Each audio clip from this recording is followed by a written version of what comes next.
Hey everybody, we made it to week 5 of History 310. This is Professor Messner, and once again I wanted to tell you a little bit about what you can expect from the readings. It's chapter 11, chapter 12, and the first part of chapter 13. So, chapter 11, not exactly the most fun chapter. It's not in real life if you're filing chapter 11, and I'm not reading it here either because it's talking about racism.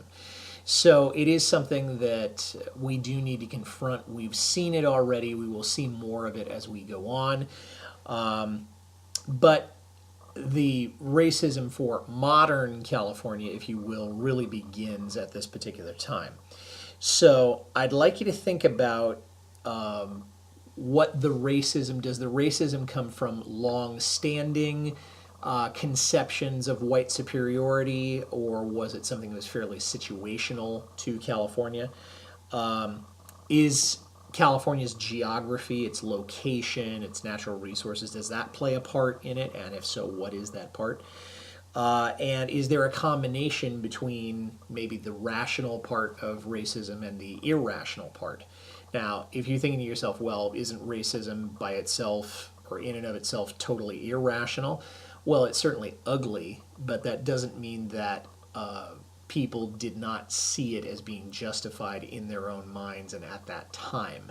So that's what I'm asking you to look at. I'm certainly not justifying it, but I am asking you to at least examine the conditions that it happened under. In chapter 12, we're going to be talking a little bit about the artistic movements that came out of the gold rush, and in particular literary, and in very particular newspaper writing and the writing of people like Mark Twain, who is not necessarily associated with California. Those of you who read Huckleberry Finn or things like that in high school probably don't see the connection, but there is one with California, and you're going to be reading about that. And you're going to be reading about the newspapers that came out during the gold rush. Okay, I guess there were quite a few of them.